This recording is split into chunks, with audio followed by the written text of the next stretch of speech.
5, 4, 3, 2, 1, 0.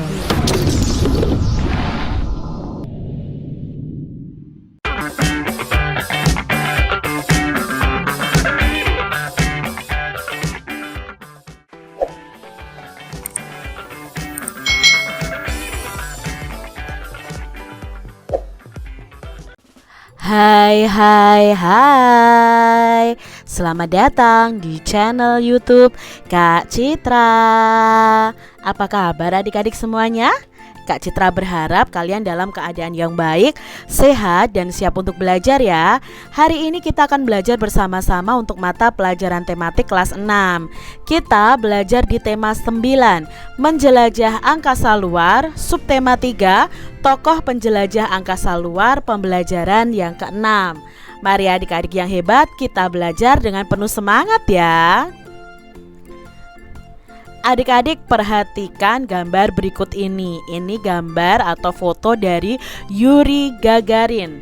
Nah, Yuri Gagarin adalah seorang astronot yang berasal dari Rusia.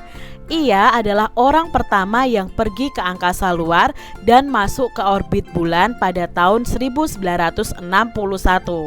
Lalu berikutnya ada gambar Pratiwi Sudarmono. Nah, Pratiwi Sudarmono ini adalah wanita dari Indonesia yang pertama kali lolos seleksi NASA untuk menjelajah angkasa luar.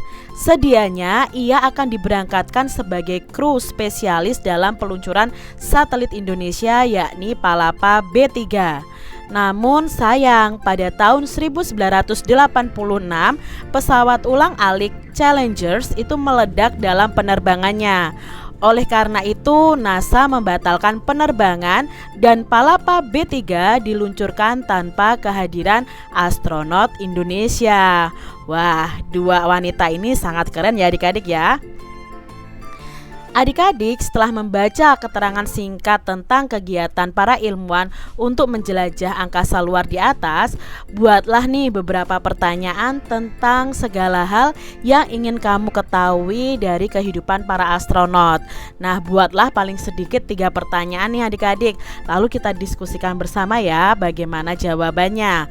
Misalnya pertanyaannya adalah, pada saat di luar angkasa, bolehkah kita membawa nasi dan roti adik-adik? Nah, nasi dan roti dan lainnya itu tidak boleh dibawa ke pesawat luar angkasa. Pasalnya, remahan-remahan yang ditimbulkan itu akan melayang dan bisa menyangkut di mesin pesawat adik-adik. Karena semakin ke luar dari bumi ya, itu kan tidak ada gaya gravitasi. Jadi benda-bendanya juga akan melayang adik-adik. Nah, jelaskan bagaimana cara astronot itu tetap dapat beraktivitas di luar angkasa. Nah, astronot itu memiliki pakaian yang khusus yang disesuaikan dengan kondisi luar angkasa. Kak Citra tadi sudah bilang bahwa di luar angkasa itu pasti tidak ada gravitasi. Gravitasi itulah yang membuat kita itu bisa menapak di bumi adik-adik. Kalau di luar tidak ada gravitasi, ya otomatis semua benda akan melayang. Nah, astronot ini mereka mempunyai baju khusus supaya mereka itu tetap berjalan seperti di bumi adik-adik dan tidak melayang seperti benda-benda lain yang akan melayang jika berada di luar angkasa. Apa yang terjadi pada tubuh saat di luar angkasa? Nah, salah satunya di luar angkasa itu kan sangat dingin. Jika kita tidak menggunakan pakaian khusus, ya tubuh kita juga akan bisa membeku. Kalau kita juga tidak pakai pakaian yang khusus, maka tubuh kita juga akan melayang ketika di luar angkasa. Adik-adik cari tahu nih penemuan-penemuan apa saja yang telah dilakukan sebelum mengirimkan manusia ke angkasa luar. Nah, hal-hal yang berhubungan dengan segala sesuatu yang diperlukan agar para astronot itu bisa hidup dan beraktivitas di angkasa luar dan kembali ke bumi lagi dengan selamat. Nah, kita bisa belajar melalui tabel berikut ini. Nah, ini kegiatan atau kebutuhan dasar para astronot. Bagaimana para astronot makan? Nah, cara memenuhinya di luar angkasa bagaimana? Nah, para astronot ini akan makan makanan khusus yang sudah dikemas di bumi. Lalu bagaimana para astronot itu tidur? Para astronot tidur itu menggunakan kantung tidur yang ditempelkan pada dinding, adik-adik. Lalu bagaimana cara astronot mandi? Nah, di sini para astronot itu tidak mandi, namun menggunakan spons untuk membersihkan dirinya. Lalu bagaimana nih adik-adik ya, para astronot itu buang air besar misalnya. Nah, para astronot itu buang air besar itu di WCS ya, dengan menggunakan selang masing-masing adik-adik. Lalu bagaimana para astronot buang air kecil? Nah, di sini juga ada WCS yang menyediakan seperti selang yang disambungkan ke toilet. Lalu bagaimana para astronot ini menyikat gigi? Nah, para astronot itu menyikat gigi hampir sama dengan bumi, hanya saja tanpa air. Itu tadi ya kegiatan atau kebutuhan dasar para astronot dan cara memenuhinya ketika mereka di luar angkasa. Apa sajakah yang diperlukan untuk menjadi astronot nih adik-adik? Nah, untuk adik-adik semua yang cita-citanya mau menjadi astronot, apa sih yang harus dilakukan?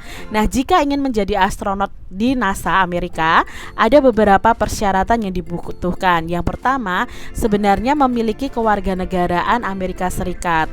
Untuk warga negara Indonesia atau negara lain di luar Amerika Serikat, itu tetap bisa menjadi astronot dengan titel astronot internasional. Lalu untuk menjadi astronot pun ada syarat lulusan teknik, ilmu biologi, ilmu fisika, ilmu komputer atau matematika. Nah, untuk menjadi astronot harus memiliki setidaknya pengalaman 3 tahun bekerja di bidang terkait atau memiliki sedikitnya pengalaman 1000 jam terbang khusus. Nah, jika ingin menjadi astronot haruslah lulus dari tes fisik calon astronot NASA. Nah, selain itu kamu juga harus memiliki penglihatan jarak jauh dan jarak dekat yang tajam adik-adik. Yang berikutnya adalah memiliki jiwa kepemimpinan, mampu bekerja dalam tim dan berkomunikasi dengan baik. Nah, ini ya adik-adik ya syarat-syarat kalau kalian ingin menjadi astronot. Kehidupan di angkasa luar itu sangat memerlukan kerjasama baik antar anggota di dalam misi angkasa luar maupun dengan tim yang ada di bumi. Setiap keputusan diambil bersama untuk memastikan semua rencana itu dapat dilaksanakan dengan baik adik-adik. Bentuk-bentuk kerjasama ada di mana-mana di dalam kehidupan masyarakat. Salah satu bentuk kerjasama di masyarakat yang paling mudah ditemukan adalah kegiatan kerja bakti. Pernahkah adik-adik ikut kerja bakti? Pernah ya pastinya ya.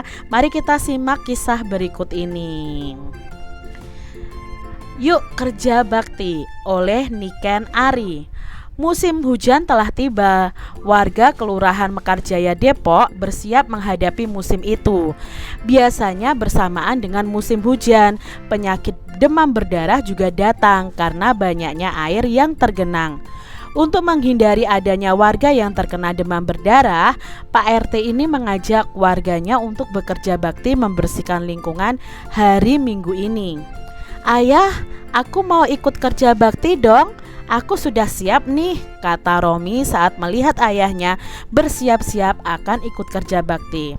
Wah, boleh sekali nak. Sekarang kamu pakai sepatu boot dan bawa skop kecil itu ya, ujar ayah.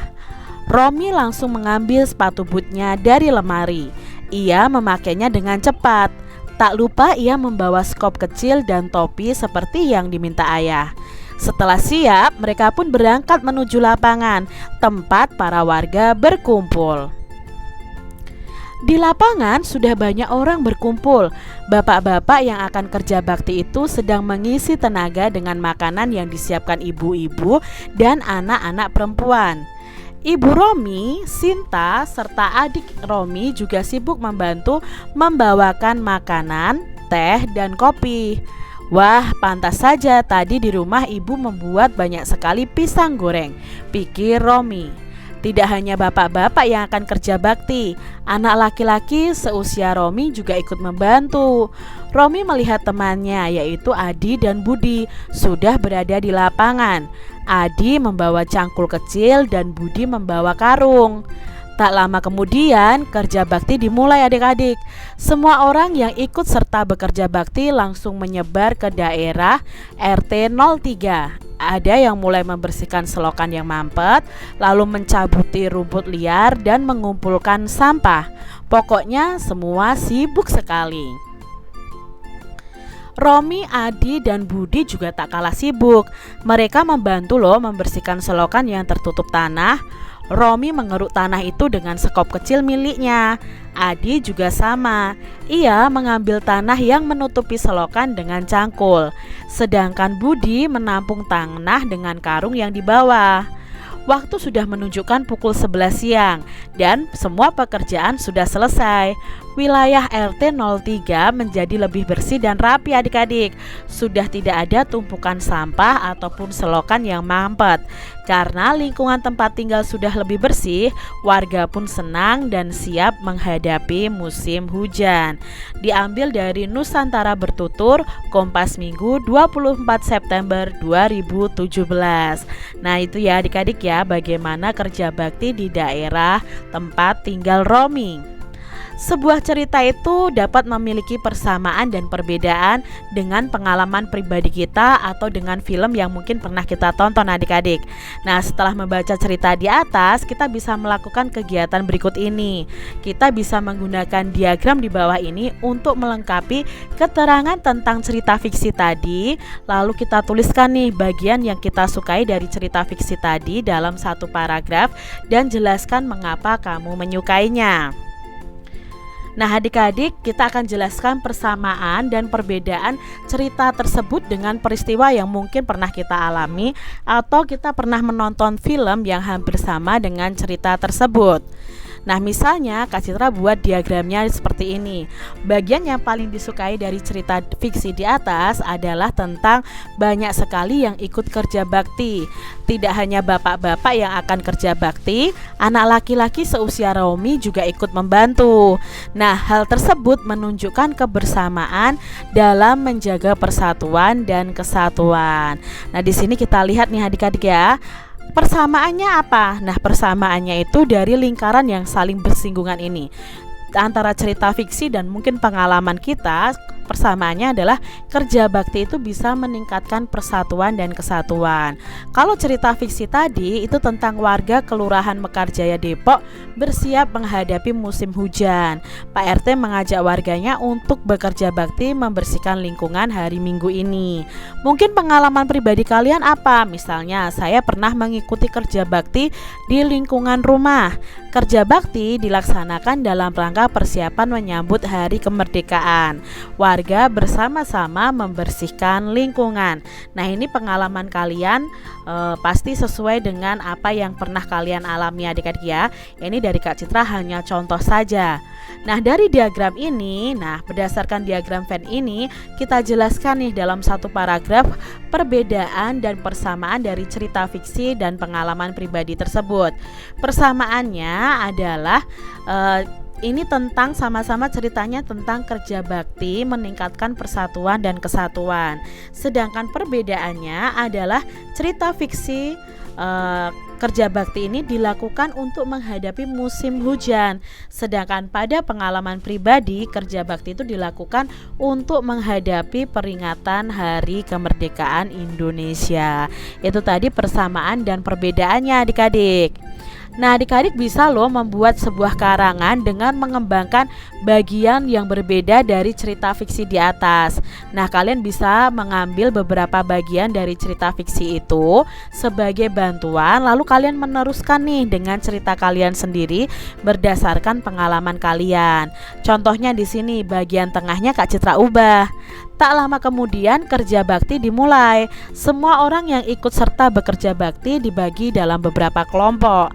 Ada kelompok yang membersihkan selokan, kelompok yang mencabuti rumput, mengumpulkan sampah. Mereka bekerja dengan senang hati dan suasana begitu akrab. Romi, Adi, dan Budi yang kebagian membersihkan selokan bekerja dengan penuh semangat. Karena terlalu bersemangat sehingga Adi sempat tercebur ke dalam selokan yang berair. Romi dan Budi segera menolong Adi dan melanjutkan pekerjaan mereka sampai selesai ya. Misalnya ini Kak Citra kembangkan di bagian tengah ceritanya. Untuk dapat bekerja sama, setiap anggota itu perlu memiliki keterampilan dan berperan aktif di dalamnya adik-adik. Nah, beberapa keterampilan itu harus dilatih dan dikembangkan. Kali ini kita akan belajar mengembangkan keterampilan untuk membuat patung adik-adik. Ya, kita akan buat patung yang telah kita pelajari sebelumnya. Mari kita simak bacaan berikut ini. Membuat patung konstruksi berdasarkan tema. Patung-patung yang kamu lihat di sekelilingmu itu biasanya dibuat dengan tema-tema tertentu.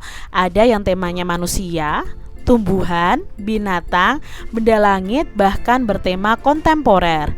Para seniman itu memilih tema tertentu sesuai dengan keinginannya.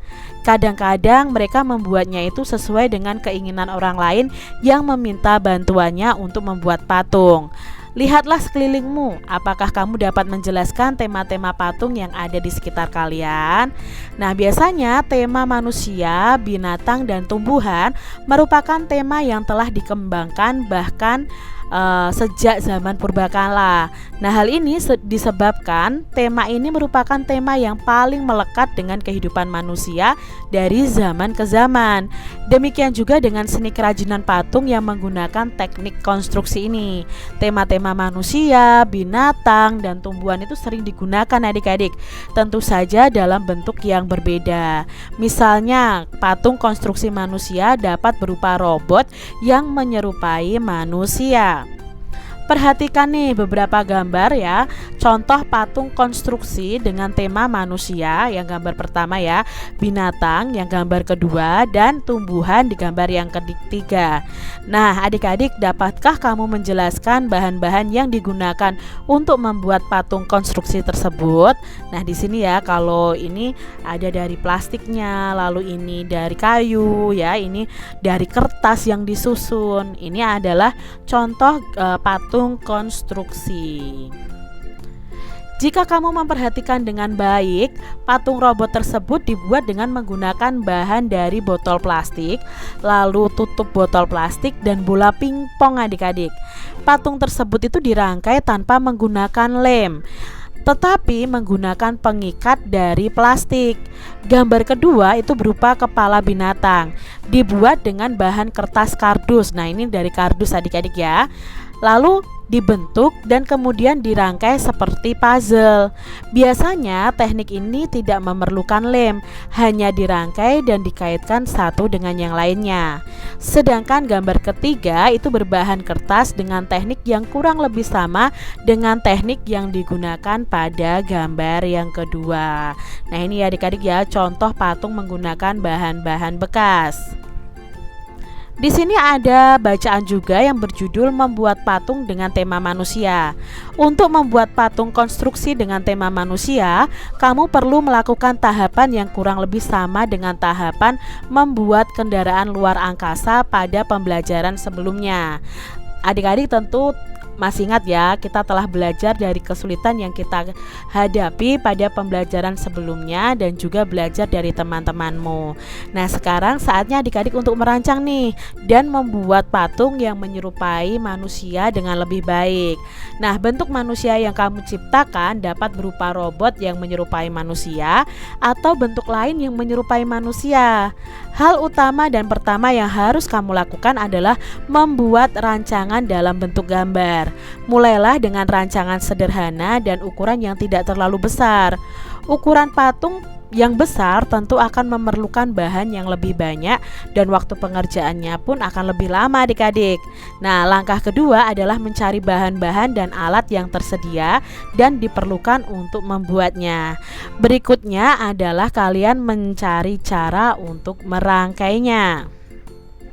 Berikut ini adalah beberapa contoh bentuk patung konstruksi sederhana dengan tema manusia yang dapat kamu kembangkan adik-adik. Nah, di sini ini dari tutup botol ya adik-adik ya, tutup botol plastik.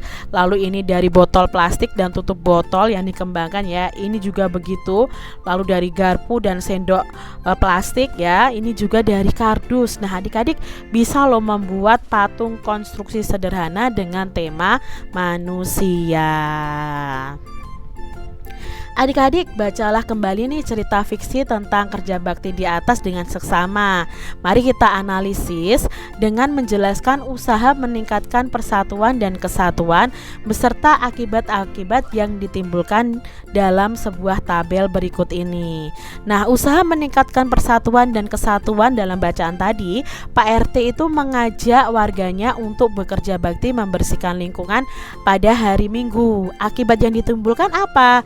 Nah, kebersihan lingkungan terjaga, terhindar dari penyakit, dan kesatuan warga juga tetap terjaga.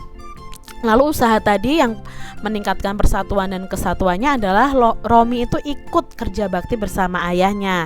Nah, karena Romi ikut kerja bakti bersama ayahnya, maka ia akan mengenal semua tetangganya, akan tumbuh sikap peduli terhadap lingkungan, dan akan menjaga persatuan dan kesatuan. Berikutnya, tadi ibu-ibu dan anak perempuan itu menyiapkan makanan. Akibat yang ditimbulkan apa? Ya, kebutuhan makanan peserta kerja bakti terjamin. Lalu meningkatkan kepedulian juga terhadap lingkungan, serta silaturahmi juga akan tetap terjaga. Demikian tadi adik-adik pembahasan kita di tema 9, subtema 3 pembelajaran yang ke-6. Semoga video pembelajaran ini bermanfaat ya untuk adik-adik semuanya. Dan sampai jumpa lagi di video pembelajaran Kak Citra selanjutnya. Tuhan memberkati. Jangan lupa tekan tombol subscribe, lalu tekan loncengnya, tekan juga tombol like, lalu share ke media sosial kalian. Jangan lupa untuk ikuti media sosial Kak Citra. Terima kasih.